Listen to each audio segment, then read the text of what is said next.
What's going on, everybody? Welcome back to Living Electric. If you're watching on YouTube, you may see we've got three faces on camera today. We're here with Matt Teske from Chargeway. So, Matt, welcome to the show.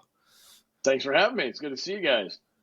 Yeah, you as well. It's been a long time. I think I don't even know, episode 96, I believe. And you were like one of our first guests. So that was 90 plus episodes ago. Wow, I was going to say, you guys have been racking it up. That's great, though. Yeah. So, again, I'm glad I helped kick off with something that's still going. That's a good sign, right?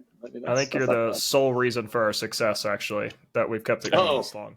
I didn't realize we were going to start lying to each other immediately, but okay, that's fine. Yeah, Alex and I never talk outside of recording, so yeah. This is also our catch-up time. So perfect. But yeah, we've been recently been kicking things off with is it like Living the Electric Life segment? We don't have a great elegant name for it right now, but now we're kind of kicking things off with, that's a good term. Yeah, some sort of way where we've either like driven an EV recently or some story we've had recently related to electric vehicles, sustainability, whatever it be. Like mine one week was like I reused like plastic containers to like pot plants or something like that. Like it could be as simple as that. So Matt's thinking now. Like an electrified plant. Like, exactly. Man, you guys do it, Ohio. This is crazy. Not a lot.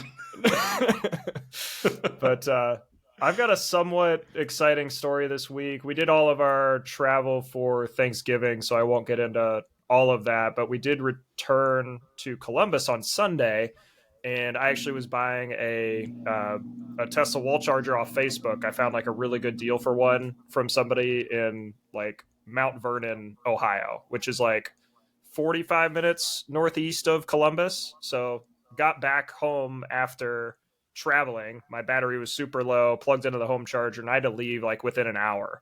So I hopped in my car and only charged up to like 28%. And I was going 45 minutes away, like in an EV. So I'm like, I could probably make it. So I just hopped in my car, didn't really think much of it. And then it said I was going to arrive with like 8% or something like that. Like outside of Columbus, like more rural area. Drove all the way up there. Turned the AC or the heat off on the way up, like drove at like 45 miles an hour, like arrived up there with 12%. I was able to bump it up all the way to 12, like along the drive in like 30-degree weather. So I'm impressed I actually was able to do that. Not bad. And then I was up there and I'm like, there's no chargers up there at all. There is like zero fast charging infrastructure up there. So I drove another 20 minutes from there with 8% on my battery to the Mount Gilead supercharger, which is like halfway to Cleveland at that point. So I like drove even farther away from my house to get up to the supercharger. Got there with 2%, I think, and then was able to charge up enough to drive the hour home. So if you hadn't calculated all your little extra buffer there, you'd have I would have been short. Would have been short. So, yeah, that was my probably most exciting, for the wrong reasons, EV trip I've had recently. Did you at least have the heated seats on? No, I had all the heat off. I'm a very warm body, so like the heated seats just make me sweat. So I have to keep them off all the times. Yeah, man, it's like what kind of feature does your car have? I have an Alex. Keeps it warm. Exactly. That's crazy. Like I have to use the heated seats. I mean, I can get away with like not like pumping the heat into the car, but nothing on. Yeah, that can get chilly. So. My like back and legs and everything were completely warm. It was just the front of my body and like hands that were cold. It's very strange. So I don't know if it's the leather or what, but it keeps me very warm. You've got an OG Model 3 that doesn't have the heated steering wheel though, right? So correct. Yeah, I'm always every time I get a chance to drive my wife's Model Y and it's during cold weather and it auto turns on, I'm like, ooh. Oh yeah, that's so nice. That's what I'm missing. Yeah. So, right. Yeah. So that's my story this week. Oh, nice. Well, I'm glad you didn't run out of charge. Yep. Could have rescued you in our Nissan Leaf. Right. That would have been. And the best kind of rescue vehicle. Right. Oh man! Only don't worry, best. Don't worry, help is on the way. Who's coming? It's a Nissan Leaf. Somewhere in Europe, I'm sure that's been said already. Yeah. Though, or Japan. So. Right. Yeah. That's funny. Well, Matt, do you want to go with your living electric thing that you did this week? Well, the cool actually, run a I will company? say, yeah. Well, no, the cool thing that I did get a chance to do over the weekend was I did visit that new version 4 supercharger from Tesla here in Oregon. Oh, I got a chance to see that in person, and it was, it's one of those things where I'd gone by and seen it when it was still under construction, but getting a chance to just kind of, all right, pull up, give it a chance, see what it's like. The stalls are much taller, that's for sure. The cables are a lot longer. It was very obvious and evident about how that's going to work for non-EV or non-Tesla EVs rather. It's interesting though. Anything that's Magic Dock, I mean, everybody's going to have to learn this. Is you got to like slightly push up to then pull it out to get the connector out, right? So that's a little kind of quirky, detail around like, oh, well, I just normally just grab it and supercharge, just pull. So at first I was like, I got to tug this thing pretty good, but I was like, oh yeah, it's Magic Dock. And that was, the only little quirk, but it's neat to see how they've integrated the screen and everything else for what inevitably will be, the option for non-Tesla owners to just basically, tap their card, get things going, or use the app. So I don't know. I was impressed. It's interesting that the cable and the connector are heavier than version 3 superchargers. It's kind of more akin to version 2. So that was a little bit of a kind of a step back because I've gotten so used to using the newer ones where that cable is just thin and it's light. Yeah. So that was a little bit, I was like, it feels kind of a step back, but it's going to be fun to see how when they install more of those and they do ramp them up to being higher power, what it's going to do for other vehicles that are 1,000 volts, rather 800, 900 volt architecture, things like that. So cool to see it in person. Most of my tweets don't get much action, but that one did. And I was like, hey, I went and did this. Right. So that was kind of fun. And I had some people just asking questions about it on other places on social media where I shared it. Because I mean, they're not everywhere yet. I mean, but it's cool to get a chance to see one of those things in person when they're brand new. So. Oh, that's awesome. Right. I know Alex and I are really looking forward to them popping up somewhere in Ohio or somewhere nearby to get a chance to check somewhere them out. Close. Yeah. Well, right now it's just aesthetically different. I mean, from how it functioned, it was no different than in Chargeway lingo, using a red level 7. It was effectively identical. So I mean but that will be fun to see as we see things roll out as it relates to the the Cybertruck announcement in a few days and what the details are going to be for that, and how this will accommodate other brands and other vehicles that are not 400 volt architecture. So Yep. Yeah. So that's what I did. I got perfect. Plenty more weird stories I could talk about. That was relevant to something new and cool that people might go, oh wow, that's neat. So perfect. Love it. Awesome. Well, mine is really short, and it's nothing I've actually done yet. But I started doing research on heat pumps for our house because our AC unit is dying. It's over 30 years old. So I know we have to replace it sometime in the spring. So I started doing research, and I think I found the one that we're going to go with. So it's the Mitsubishi IntelliHeat dual fuel system. You guys are familiar with that product? I know yeah, but I'm waiting for you to rattle off the model number or something. Like a SKU number or something. Yeah. Oh yeah, of course. Model 834. Blah, blah, blah. Yeah. No, I didn't realize that there's dual fuel heat pumps where you can still keep your existing furnace as like a backup. So like as I was digging into this, learning more about it, like the heat pump can heat the house down to 15 degrees. And then below that, that's when your existing gas furnace would kick in. So essentially, Central Ohio doesn't tend to get that low. So it would still essentially run on electricity for the most part. And then that is backup. So thought that was pretty cool. That way we don't have to, rip out the old furnace and spend more money that we've already burned on this house. So pardon the pun. Yes. Yeah. Right. That's what's going to keep us warm. Right. I've heard nothing but great things about this house, Brandon. That's all I know is that every time you turn around, you find something amazing that's hidden in the house. And you can talk about that later if you want. If there's something you want to mention for hidden things in the house, I mean, that's on the Patreon version. Yeah, exactly. Yeah. So all the hidden things in your house. So yes. No, I mean heat pumps. Honestly, I think it's pretty I'm still not a fan about what they're called. I think by calling it a heat pump, most people don't realize it can also cool your home. Yeah. By name, it's a problem. Yeah. How the technology works is really neat. I think that, as oftentimes I have an opinion on it in the world of energy, I think it has a branding issue. So, but yeah. Yeah, I don't even really know where the term heat pump like originated from. Like I understand, it like takes the hot air out, pumps cool air in. So like I understand the functionality behind there. So I don't know if it's like a literal term, but I'll have to dig into the history of that. I don't know actually who invented that. I don't know. I was talking about my dad about it actually this last week when he was here for Thanksgiving, and we were discussing heat pumps. And I think there's not really a pump like in the unit. It's more just a name that says it's pumping heat somewhere. I mean, it's so it's one of those things that just sort of became the common terminology that, to someone who's working on the technology, they reference it and they say, well, effectively that's what it's doing.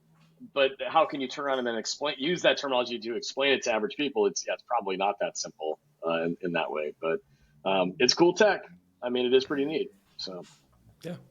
Well, look forward to that episode in the spring whenever I get it installed. Right. Well, the branding issue might segue nicely into kind of our main topic today, and I'll probably let Matt kind of take the reins here and talk about Chargeway 2.0. Oh boy. So where do you want to start with that? I mean, number one, I appreciate the opportunity to come and chat about it with you guys. I mean, obviously Brandon is, intimately involved with everything with Chargeway, but at the same time, it's something that, we've worked on for years now. And I think what we've pointed to is that even with years under our belt of working on it, it's not people that we've talked to inside of the industry in the space, oftentimes that are, those at other companies and various stakeholders that are involved with this, an automaker or a utility, a network, a policymaker, you name it. Oftentimes for the last half a decade, we've heard, this will just solve itself. People will figure this out. And it's only gotten muddier as to how people will understand how to use charging for a variety of factors. I alluded to it even a little bit with talking about Tesla's new supercharging and when it comes down to the voltage of it and how's that going to look and work with certain cars and things like that. So the goal with Chargeway has always been to make all of this easier. And with version 2, we wanted to take all the learnings we had from Chargeway in the last 4 or 5 years and just improve upon the concept and say, are we doing enough? Have we done enough on behalf of drivers? Have we done enough on behalf of the utility partners we work with? Have we done enough on behalf of the dealerships that we've worked with? What can we do to make this even more intuitive and more intelligent? And I really think those two words capture what we really wanted to develop with version 2.0 was to make the most intuitive, but also the most intelligent EV charging app, in the sense that it's not data that is just inside the app and then there's a map with pins that just simply regurgitates the data back to you. That requires a level of interest and creates a steeper learning curve for everyone. And so we wanted to look at what we've done with saying, can we simplify how you understand charging with colors for plug types and simple numbers for power levels? But even within that, we wanted to help people understand that as a wayfinding system, it helps them understand how charging fits into their life. And so by integrating what we did have in version 1 of Chargeway with the charge time estimator to help you understand how power worked based on, which car you had and what station you might be at, we just rolled that directly into the map itself. So now you can adjust what your battery level is at on your car. And those numbers you see on the map start to then become very obvious about how they relate to your fill-up time as it relates to your battery state of charge and the charge limit you want to go to. And we found just through feedback with users using the version 1 and talking to people at auto shows and dealer trainings and just everything we've done in recent years. And as simple as we thought we had made it, even with version 1, it's like, there's still an element where we could make it easier. And so we just wanted to make the app smarter and say, okay, now it's just right on the map. Now those numbers on the map, the moment you tap on one, you will see an estimated charge time based on your vehicle's charging curve, the power level that your car can accept, the power it's giving you, etc. And that's the thing, is it is a very intelligent app. I'm confident to say it is the smartest EV charging app out there in the sense of what it does for thinking for you. Right. And that was really the goal of version 2, is to really elevate how much we did that on the data side. But then on the UI side and on the actual look of the app, is really make a more beautiful and elegant product. That was really what we wanted to jump to. And I think in both cases, we did a good job with that. But I'm biased. Right. Yeah, I am too. Yeah, I was gonna. Do you mind if I pull up the app real quick, and maybe we can show no. some of that for the Yeah. people on YouTube? No, I Let mean, me I make always sure say I can do visual this aids here. always help explain things better. Right. So Exactly. So hopefully that's showing there. This is just like on my Mac, so it may be a little sluggish and slow compared to what it'll be on like an iPhone or something, but at least it's kind of usable and we can show the audience what we're looking at here. So, yeah. But yeah, this is 2.0. I was fortunate enough to test some of this before it came out, and have been using it like basically anytime I'm going to take a trip or look for a station in the public. And I've been a huge fan of the updated UI. I was telling Brandon, I'm like, I didn't realize how much version 1 was lacking until I had the new version, just with all the updates and stuff you guys have made to it. It was a ground up type approach. I mean, we looked at everything we could leverage from version 1, and version 1 was again, everything in version 2 is built off of the the concepts within version 1, but from a coding perspective, from a UI perspective, we really decided, okay, well, we will take those concepts and really just make them more effective and more attractive in every way we can. And so, yeah, I mean, and looking at what you have set up already right here, you've got your Model 3 selected, and looking at what you can see on the map, either A, you have all of your adapters turned on, or B, you have it set to show everything. Right. So, right. Yeah. So yeah, I think that's the most important thing that I think what Chargeway provides is to say, okay, and as an example here, it's still saying show compatible only in the filters, but if you scroll down, you've got all of your adapters turned on, because Tesla, being who they are, they have adapters for everything. Right. So, yeah. And this is going to be a very important feature in the future for anybody that owns a vehicle that is switching to the NACS connector. Mm-hmm. And because we've got this phase of 2024 where we have vehicles that will still have, the green connector in Chargeway, or, J1772 CCS for what it is in terminology, but they will have an adapter that can allow them to charge at Tesla superchargers, which would be, red level 5 and higher stations. However, that's only if this is where the fun part comes in, is what's going on behind the scenes. Right. There's a lot of software involved. And so it's not that they can go to any red level 5 and higher supercharger, because that's what Tesla owners can do. Mm-hmm. Anybody that's got a vehicle that's using this new adapter from, let's say, General Motors or Ford to use a Tesla supercharger, it's red level 7 or higher. And that's an important distinction. And that's the thing that is important, I think, that our app does, is that it knows that. It does the thinking for you. So the moment you switch on an adapter, or the moment you select a vehicle, it's already doing all the stuff that people are freaking out about when they learn it the hard way. Well, our team did the hard learning. And so we designed a product that then does all the thinking for you. So, yeah. Yeah, so I'm fortunate enough to have probably one of the last CHAdeMO adapters Tesla sold. So I have all these adapters turned on, but we'll just toggle these off to kind of show you what a typical Tesla owner would see. So we got the green level 2 adapter. So you'll see those on the map too. So if I turn that off, you'll see those will refresh here, and I'm only seeing green and red on the map. So all the blue goes away, no CHAdeMO. Anything that's green is only level 2 or less, because you turned off your CCS connector. So levels 3 through 7 in Chargeway, which are for CCS, you don't see them. Yeah, it's a very Sesame Street approach to understanding how to navigate all this chaos. So. Yeah. And I think just to highlight what you said earlier, I wanted to show this feature. So you can actually like click on the car. Let's just say I'm at 50%, for example, on my vehicle right now. You can set the charge limit too. So like mine's usually set at 80 or 90. I'll just leave it at 90. And now when you click on a station, it's actually going to show you that charge time right here, which is awesome. Like that's what I care about as a driver, right? Is how long am I going to have to sit there so I can charge my car? Yep. And we've had people say to us, they're like, well, hey, I mean, that's a really cool feature. So, but if that's the case, just put the charging time just right on the map. And my response is, yeah. If you do that, then the interface becomes this. It's on one hand, you want to make it beautiful and simple, right, and on the other hand, you want it to be transparent.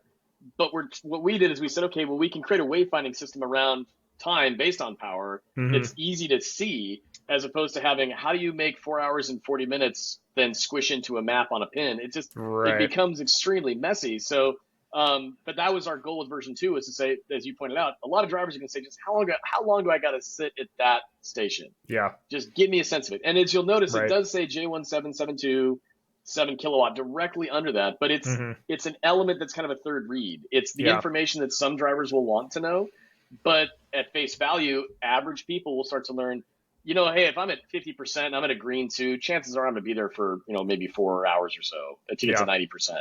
Right. That's the point. So. And I do want to just point out that Matt and we've tested, like our charge time estimator, real life examples, and it's very spot on in terms of that time estimate.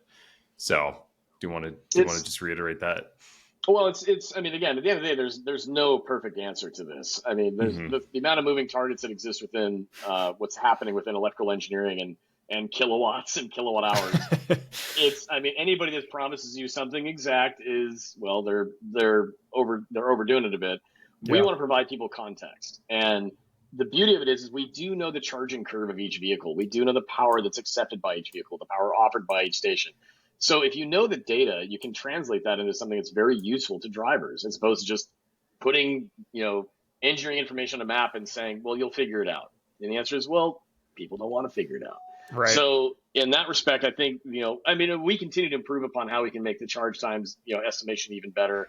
But the bottom line is, and frankly, with level 2 and AC, it's more linear, obviously, than DC charging. And we just, for those of you listening that don't know what that means, we just nerd out a bit. But it's really with intent of trying to translate to someone who doesn't know anything. If you arrive here and you can see that your battery has this much left and you want this much in your battery, this gives you a much more transparent understanding of what to anticipate. So, right. Yeah.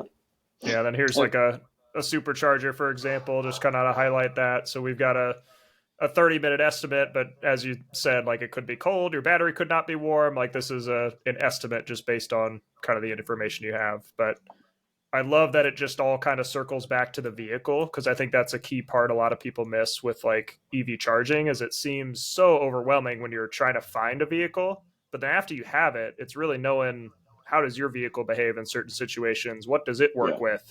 So being able to just focus everything on your specific vehicle is great. Well, it really is about person. That was the big thing about version 1 of Chargeway we really wanted to focus on, which was, it's not about showing you where everything is for charging. It's about showing you where your charging is based on the car that you've chosen. And the vehicle purchase is a very personal one to everyone. Yeah. We were just at the Seattle Auto Show and had a chance to, showcase version 2.0 through the Chargeway beacon, our kiosk. And it was, again, one of those moments where we're talking to a lot of average people that you can tell that they're shopping for cars they always have, which is, I really like this brand, and that's the EV that I want because I like that brand. And the amount of times we had conversations with folks where they were still convicted in buying that brand because that's what they wanted. But when we showed them details that they haven't been thinking about for shopping ever with a gas car, which is when you're shopping electric, it's how much power can your car accept?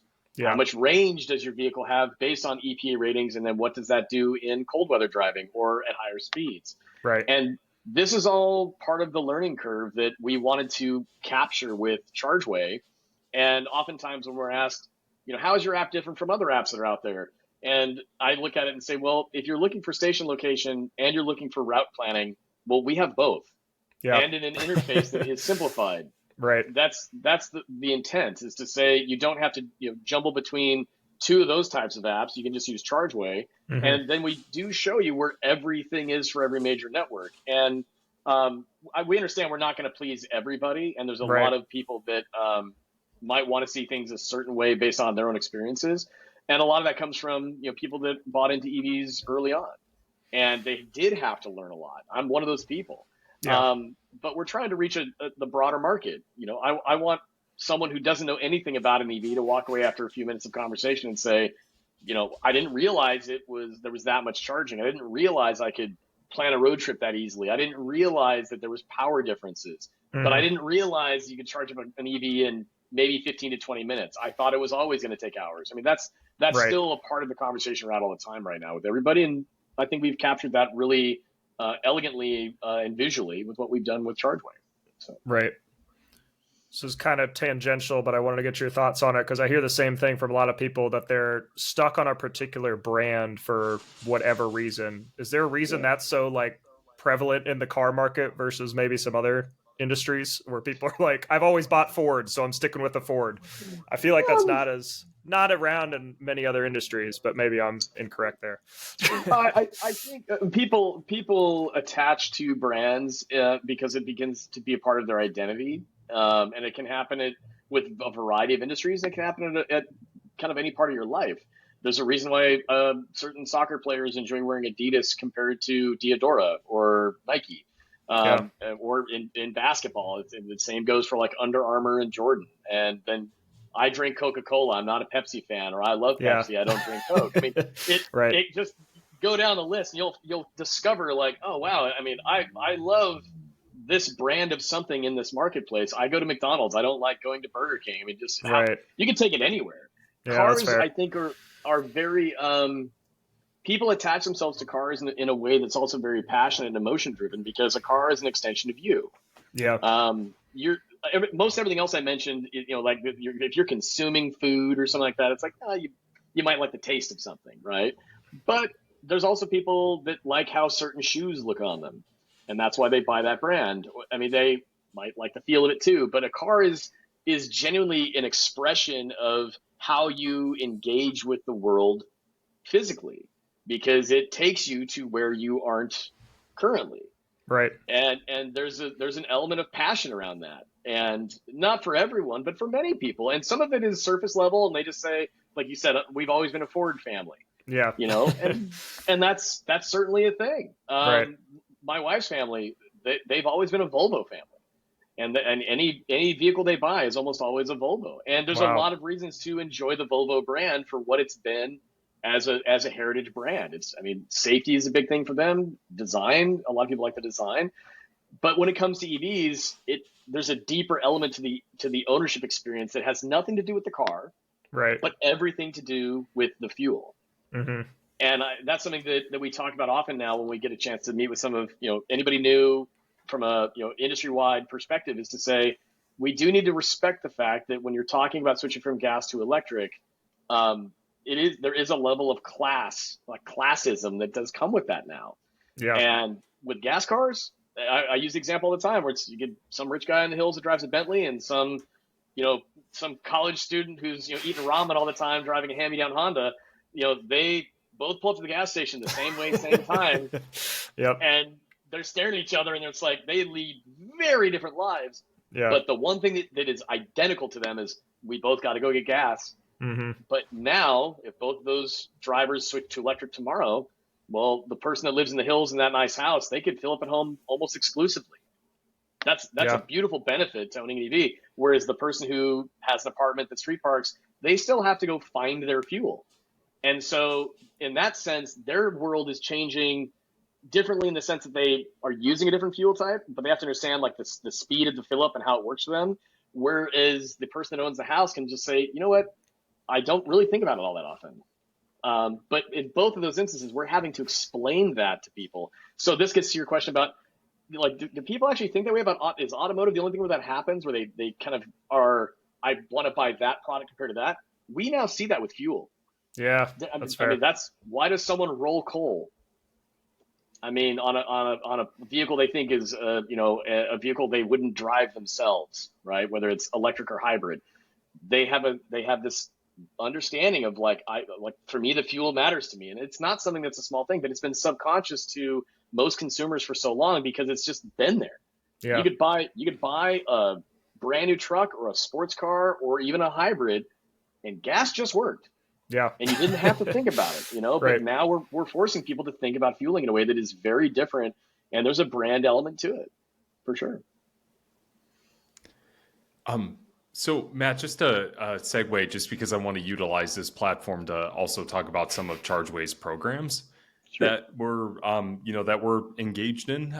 Just because, some of the podcasts that I've listened to and some of the things we talk about is mainly so focused on our product, but I don't think a lot of listeners just realize how engaged we are, from like a dealership level as well as a utility level. Do you mind touching on some of that, especially with the recent announcement with Austin Energy? a Oh, few weeks sure. ago at Electrify Expo? Well, and people have always asked, where does Chargeway fit in this conversation? At the end of the day, Chargeway was designed to be a solution for both the automotive and the energy sector. And with regard to automotive, is they've relied on the fossil fuel industry forever to make the fuel easy. And brands like, Shell and Exxon and Chevron, you go get regular premium or whatever, or Techron or V-Power, they can get away with all that branding. And it's because the people shop by price, but then some go, I'm a Chevron guy for something. I'll be honest, when I had a gas car, I did go to Chevron. I looked for it. So with regard to like what Chargeway is into the realm of the programs we have and what we do between auto and energy, is Chargeway in a lot of ways is the branding of electric fuel. And who makes electric fuel? It is utilities. They make the electricity. So the programs we've been able to develop in the last 3 or 4 years with utility partners has been focused on how do we help them have a better conversation about them being a fuel provider, number one, and talking to the public about that. But then also, how do their programs that they've designed that are to benefit EV drivers, how do those programs fit into their ownership experience? And so this is something we've worked on closely with this total now about 14 different utilities around the United States in 8 different states. And really the thing that we've been always focused on is how can we help them do a better job of not only, again, we talk about education all the time, but simplifying what they're trying to explain, because electricity is not something most people know a lot about, but then also marrying that to the automotive experience. And what we're doing now with Chargeway with version 2.0 is it's building into an opportunity to have a much more integrated experience, not only for the driver, but also the driver with these other partners we work with. And so as an example, in Q1 of 2024, we're going to be launching a pilot program with Austin Energy that will basically is where we're taking Chargeway's 2.0 platform into the future for integration of vehicle details, vehicle data, how you can connect your car to Chargeway, and in turn, how that can really help benefit utilities and their relationship with drivers to say, well, we know how we can offer you a really good program now because we know what type of vehicle you're driving, where you're driving it. Are you charging home? Are you not charging home? How can we provide you better visibility into programs that benefit your lifestyle as an EV owner, as a utility? And so this is something we're really excited to launch with Austin Energy starting in Q1 of next year. Final stages of development right now and how that'll look and work. But this is something we're going to pilot with Austin Energy, but also give people some exposure to it around not just the US, but also in Canada, for how they can also take part in some of the features that will be included in that pilot. So at the end of the day, it's really about giving people the control that they want to have with regard to charging and their vehicles. But also, at the end of the day, if you're a multi-vehicle family, let's say you drive a Rivian, and then you have a Kia, and then you got 2 competing OEM apps, and you look at both of them, you kind of go, one of them has this feature, one of them has that feature, but again, it's a different experience each time. With Chargeway, you'll be able to have the exact same experience with both vehicles in one platform. Right. And I think that's going to be something that a lot of people will find very attractive. So. Definitely. Yeah, I'm really excited to get my hands on that energy tab. So how do we define that for, and how do we talk about energy for people in general? I mean, we see a lot of brands. I mean, Tesla's doing it, Tesla Energy, GM Energy. We see a lot of people talking about energy and what that could be.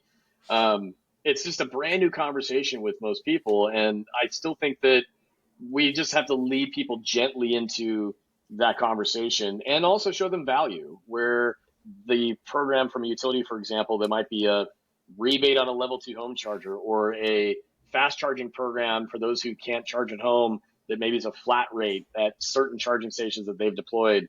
You need to know how those programs and the benefits of those programs fit within your charging experience based on the vehicle you drive and who you are. So I really think that we will be able to provide a lot of value, not only to our utility partners, but most importantly to drivers moving forward in that. So nice. Yeah. And Brandon's just giddy.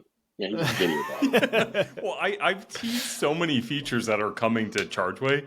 And, I've talked about Chargeway so much from, just in everyday life, our podcasts and YouTube videos and stuff like that. I think a lot of people don't realize just how engaged we are, on the electric fuel aspect. It's not, we're not just a mobile app, but we have so many initiatives with so many utilities that I want people to know that we're working on that. And I think that's something that's important. It's important for people to know, especially as so many people in the industry listen to our podcast. So give us a call.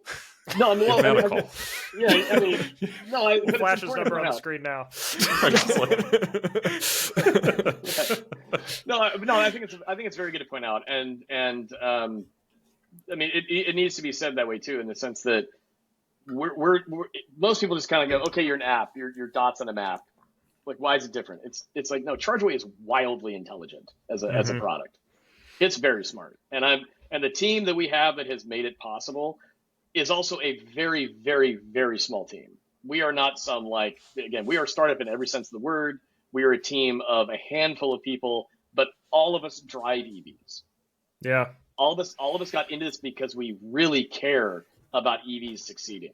And all of us have gone through the pain of what it meant to figure out how to become those drivers at an early stage. Right. And it's with the intent of helping more people enjoy EVs the way that we know they can, by bringing them to EV ownership in a way that makes them feel welcomed, as opposed to, I mean, how many times do we see it on owners groups on social media or just Twitter and things like that, where someone will ask a question related to EV charging, and how often does it turn into something where there's someone who knows more than them that says something that is condescending or disparaging, and it's just like, that's not how we get more people to do this. And I just think that, most people don't know enough about our backstory, and Brandon has been very clear with me that has to be something that we do more talking about. I mean, but yeah, I mean, Chargeway is a core team of 4 people. Yeah, I mean, that's who it is. I mean, and it is, and we are working our butts off every day to be very thoughtful about how we build what we're building, and it's built for people. It is, I mean, we are EV owners who are passionate about making EV ownership better and easier. And we happen to have put a lot more work into it than most people understand. And I know Brandon's like, man, people don't know what we're doing. It's like, yeah, we have utility programs, we have dealer programs. The intelligence behind the software is I mean, I don't like being someone who's like, tooting the horn, but it's like, it's really unrivaled right now for how much we're doing on behalf of each person that says, I've added my car to Chargeway, and then how much thinking we're doing on behalf of them. Right. And it's something to be proud of. I think our team has done a great job. And I hope that people use it and go, wow, they did. Yeah. That's the hope. So I think it's hard with a lot of technology products, especially just like, if it's easy, it's seamless, all this stuff, you don't realize how much is going on in the back end, if you will. Like, if it is truly that intelligent, you shouldn't even realize it. It should just show you the information you need, and like, all right, I'm good. Like, it shouldn't even be complicated. So I think that's definitely important to point out. Well, no, it makes me think of there's a very famous quote from Steve Jobs where he I'm going to get the quote wrong, but he basically said, the ultimate sophistication is simplicity. In the sense that if you really understand a topic or a technology, and you really actually you can get into the weeds of it and figure it out, that means you can create a very simple way of engaging with it. That's what it's required, and I think that's something that we have really captured with what we've built with the Chargeway platform. And right now, most people still don't know what they don't know. Yeah. But when they discover, like, wow, there's a lot to unpack with learning an EV and owning it, and then they actually use our platform, and they can even switch between different cars very easily and go, whoa, like it does that for a Tesla and for an EV6 and for a 2013 Chevy Volt. That's pretty incredible. And the answer is, yeah, it is. We've done a good job. So definitely. Well, as the kids say, Matt, that's a humble brag. So. I never like being that person. Like, do you realize who I am and what we do? It's like it's just I don't. But at the same time, you have to basically, when the opportunity is there, and you also have the you can basically back it up by saying, look what we've done. The old Yogi Berra. It ain't bragging if you can do it. Yeah. By the way, for all you kids out there, Yogi Berra is like, okay, we'll check our demographics of age range for our listener. you'll get some guy that retweets and goes like, "Man, they referenced Yogi Berra. I'm coming back to this podcast every week now." So subscribers are up. Yes, exactly. There you go. That's funny. I did. No, go ahead, Alex. Sorry. I was going to show we mentioned it a few times, just so people can see as well, kind of the changing between vehicles. This is something I do all the time when I'm testing a vehicle, because it's really easy to just load it in here versus trying to research all this information for myself and figure out what charger this vehicle can connect to, all this kind of stuff. So I went ahead and preloaded a car in here, but like you just click on this, you hit change vehicle, and then you can load. Is there any limit to vehicles? I can't imagine there's No. There might be a theoretical limit of some really high number, but there's probably an obnoxious limit, probably. But you can load as many cars as you want to your account. Yeah, right. So I can just quickly change to the Ford Lightning, and then you'll see the map will update to just show the chargers that work with that vehicle. So all the red has disappeared, and as you were alluding to earlier, I'd imagine as they start opening up the supercharger network, adapters come out. That'll then become an option for a Ford Lightning, for example, where you'll have the option for adapters in here, which isn't there now, but it will be eventually. So yeah, well, that's the thing too, is we wanted to maintain showing that, again, everything that Chargeway is built on the technical details. Yeah. So if someone wants to know that information, it's there. Right. It's just that it can be overwhelming and a lot to learn up front, and who wouldn't want an easier way to navigate all that information? But it's down to, again, plug type, max KW for both AC and DC, battery tech and specs for voltage, and obviously max kilowatt hour, or battery capacity per kilowatt hour.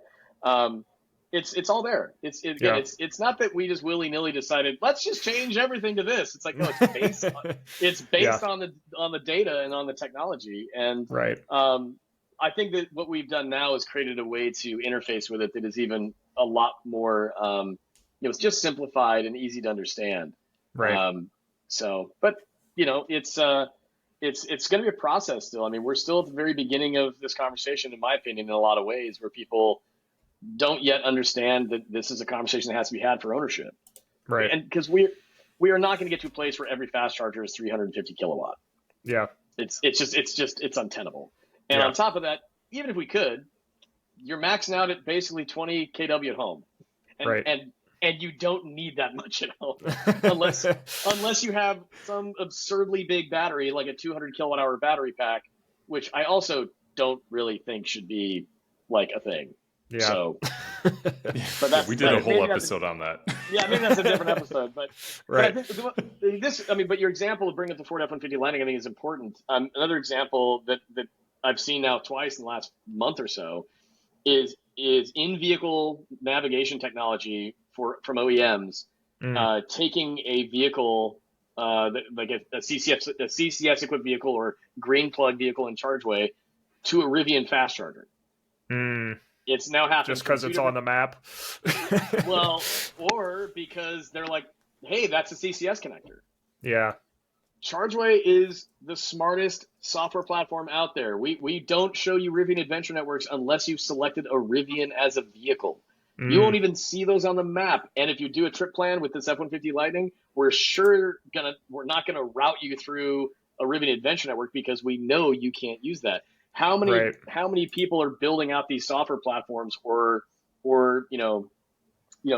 basically the data that's being used in these routing algorithms that know that? Right. And the answer is a lot of them don't. They just go, I didn't know you couldn't go to the Adventure Network from Rivian in an F-150. Why not? And the answer is software, baby. Yeah. It's all locked out, Right. And they go, well, why did they do that? And the answer is call them. We don't know, but it's, but that's something you can't just take things at face value. You have to really understand the industry and the technology. Right. And I think that's one thing that people will appreciate more about what we've done is that literally you enter your car and we're not going to lead you astray. Right. We're not going to force you to do that extra homework. And I think more people will want to hand this off as a solution to people over time and say, you know what, man, this app really does do all the thinking for you. Right. So, yeah. So as you said, no Rivian networks in here, just Electrify America. Well, and those are the suggested ones. If you click on the upper right-hand corner on the little route line, and then poof, That's where everything on your route is. We just show you the suggested first, but if you need another option, you've got them. Yeah. So nice. And there's more things we're hearing from drivers about, little ways they want to manipulate, options for route planning and things like that. Right. And that's something that we have to be careful. I mean, you don't want to throw the kitchen sink at everybody. Yeah. You have to, but little things like, okay, I want to make sure that anything I do for adjustments for my filtering on my station map, I want to make sure that impacts my trip planning the exact same way. Yeah. Okay. I mean, we're adding in that feature. Originally, why we didn't offer up that you could just basically pick and choose which networks you wanted in the trip planner was because that's a power user move. Most people just want to plan a trip and they just say, can I just make it? And the answer is, we want to show you that you can. Now, it might route you through 3 or 4 different networks, depending, but we want to show you that you can. It's a power user move to be like, I want to get rid of every network except for these 2. Yeah. Or they might say, I was told I have a fast charging plan for free charging from this network from the brand of car I bought. Yeah. I only want to see that network. And then they go to plan a road trip and they go, oh, you can't make it. They go, oh, I hate this car. And the answer is, well, you can totally make it. Everything off. You blocked everything off because you wanted just the free ones. It's like, so these are little things from a user experience perspective that we've been taking into consideration since day one. Is how do you ensure that it is not going to set the stage for someone to have confusion out of the gate, right? And that's it's just about trying to put yourself in the shoes and of the person who's brand new to it. So 100%.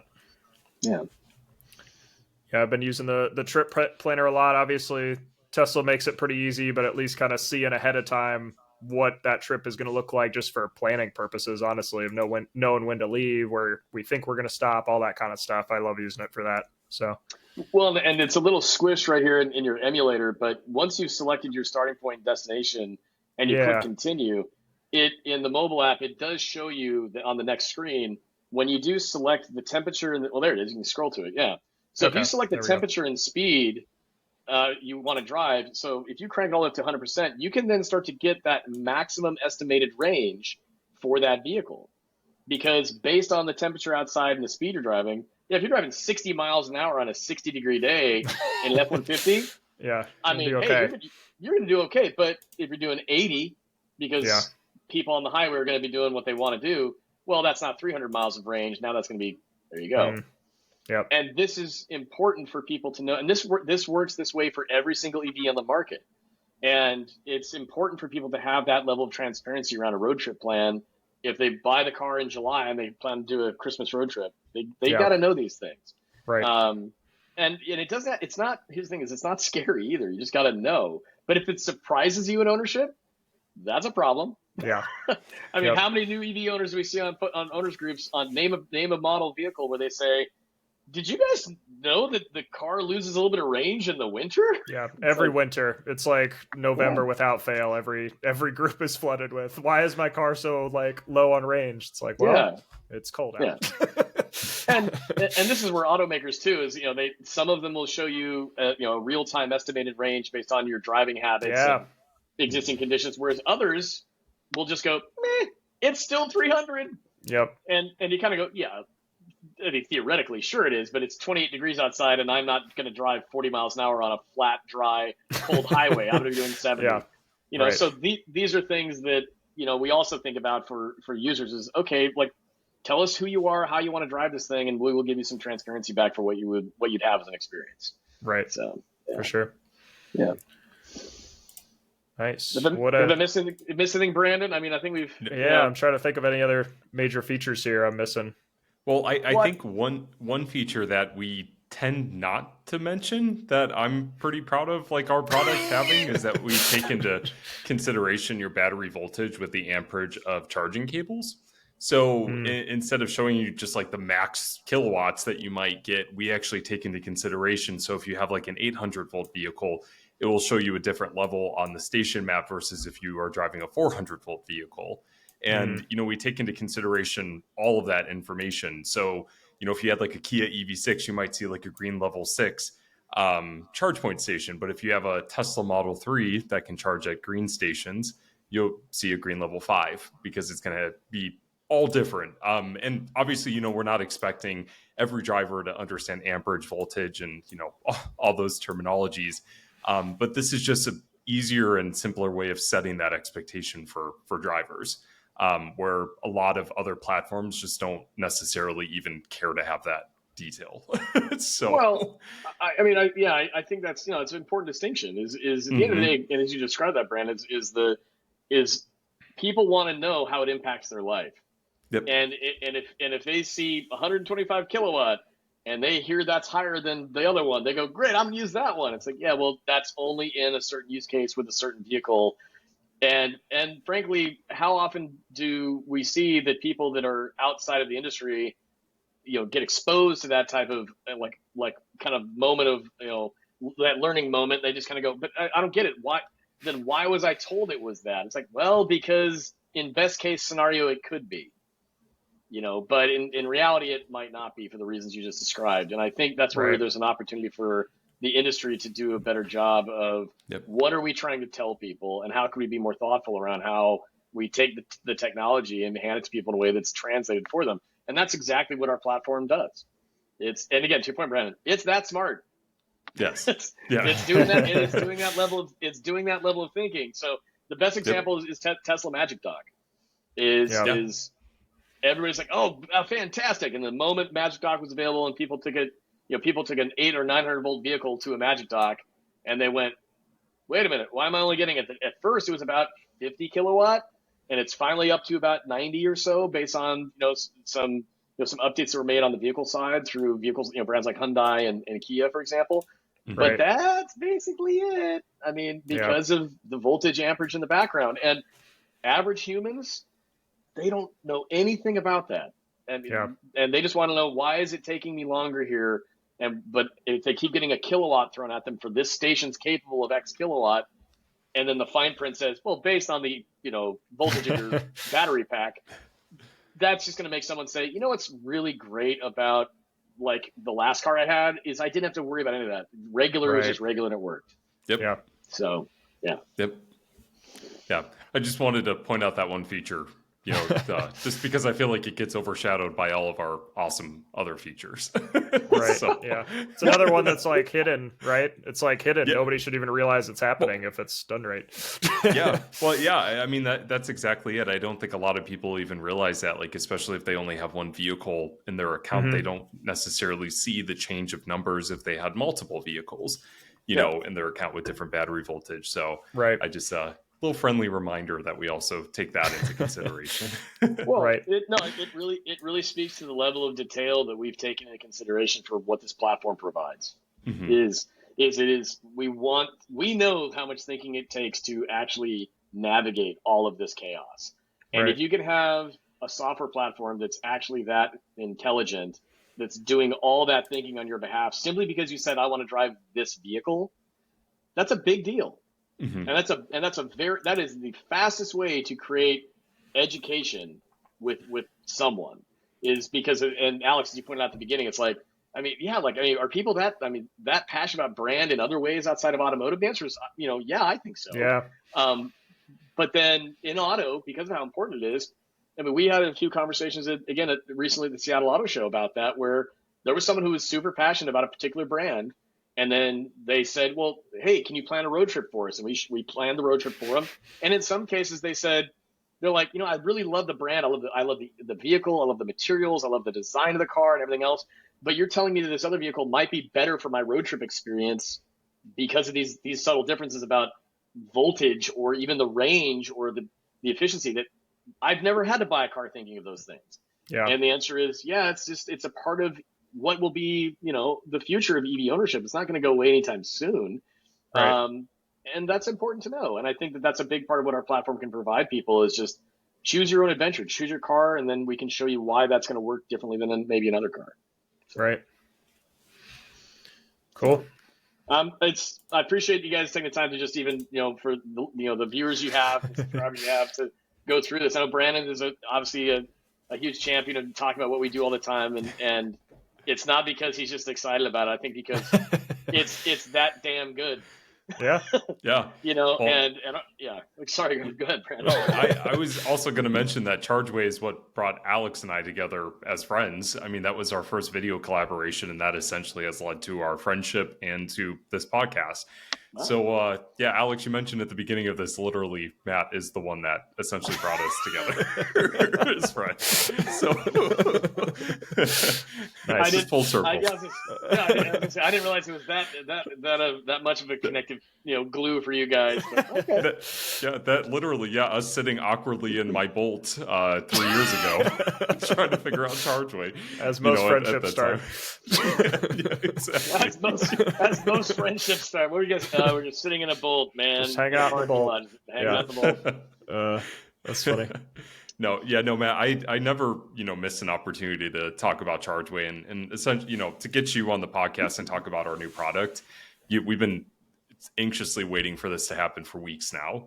So, yeah. Well, I'm really proud of what we've built as a solution for people. I think that there are plenty of automakers out there that need what we have. Candidly, I mean, they just still do. Yeah. Because with all due respect to some major tech companies out there that have integrated charging into mapping, we do it better. Yeah. we just do. Right. And it's just use the app. I mean, that's my invitation to people that say, "Oh yeah, how?" It's like, just use it. Just give it a shot. Yeah. Yeah. Please just use it. Add your car. Play around with your battery state of charge, what charge limit you want. And then just go click around the map. And then and the one thing we haven't talked about on Trip Planner is how far have we gone on Trip Planner to make it helpful. Is in Trip Planner, if you route a trip and it goes to a station that has multiple power levels, we will recommend the power level to you to create the most efficiency for that station. Because how often do we see that someone plans a road trip, or just charges at a station, and they hear the word hyper, and they go, "Oh, I'm plugging my car into hyper because I think it sounds fast." And then they go, "Well, that one's ultra." They go, "Well, which one's better? I don't even know." It's like, we will tell them, "Hey, this is the power level you should use based on your car," for two reasons. One is it is going to create. We talk about EV charging etiquette all the time. People don't know what they don't know, but if you hand them a platform and say, "Hey, by the way, this will help you understand things that I think will not only help your own charging experience, but will also alleviate hiccups like this in the future," that's all it's for. But our app is that intelligent. It's telling you if you're driving an ID4, use this charger on a road trip, a green level 6, because if you try to grab the green level 7, your charge time is not going to improve. So don't bother. You know, and if you're someone driving a vehicle that can take that green level 7, we recommend that one for you. Why? Because that will be the most efficient way to get people in and out of those stations. And that is a fundamental piece of education around electric fuel. And we are the game in town and the platform that does it better than anybody. So I'm sticking to it. So awesome. This is where we flash your phone number again, right? 867-5309. Another reference people might not get. I think that's a song, right? It is. Yeah. Just call it. Just call it. Every area code in the nation, just call it. And then ask for Jenny. And I know the song. I know. That's funny. I want to see his eyes start. He's like, "Yeah, I know it. Yeah." That's right. Yeah, I know it. Yeah. Oh my gosh. Well, I do have a funny story for that really fast, just to wrap up. When I was a recruiter, one of my coworkers thought they would play a prank on me, and they handed me a client with that phone number. And they're just like, "Call this. They're well qualified for this job. Just give them a call." And yeah. Wow. Yeah, that's how that song has really been ingrained in my head. Yeah. I was so gullible. I'm like, I got a great IT opportunity for this person. But was their name Jenny? Like, that'd have been even better. Oh yeah, they wrote it down. It was like on a napkin, and they like slid it in my cube. Oh, that should be your first sign that they're screwing with you. It's like, yeah, this is a great candidate. Why is it written on a napkin? I was 26. I was immature back then. So. Oh, that wasn't that long ago, was it? No. 5 years ago. Oh no. My gosh. Well, I appreciate you guys cover a lot of great stuff every time you guys put together a podcast, and I appreciate the chance to talk about Chargeway. And obviously, Brandon, I know because of the work we do together and what we've developed out. I know you're a huge champion of it, but Alex, same with you though. I know that, I mean, you are very embedded in this space. You understand the challenges of this industry. You've worked with and for many different companies that are having an impact in this sector. Right. So it's great to have others in this space understand the value of how we could do a better job of this. For sure. And so for those who get a chance to hear what you guys are sharing on your podcast, again, like I said, I appreciate you taking the time to talk about Chargeway, and I really do believe that when people get a chance to use the new app and download it, plan some trips, if they're car shopping, all those different things, I think they're going to just kind of have those little wow moments of, man, they did think of a lot. It's like, yep, yeah, we really, really, really did. So, so yeah, for that, go to the app stores. Yeah, Google Play Store, Apple App Store, download Chargeway today. Hashtag Chargeway @Chargeway on everything. We'll link everything down in the show notes, so you don't have to search for it. Cool. But awesome. Well, appreciate you being on, Matt. Seriously, appreciate the time. We'll probably have to have you on again at some point, maybe like 2 years from now. We'll do another 90 more episodes. 90 more episodes. Yeah. Yeah. Like the ongoing theme is like every 93. It's like, we'll bring him back. It's like, what's the update now? It's like you guys, plenty of time for there to be a big enough update to talk about. So, yeah. Right. Cool. Well, thanks everybody for listening, and we'll talk to you next episode.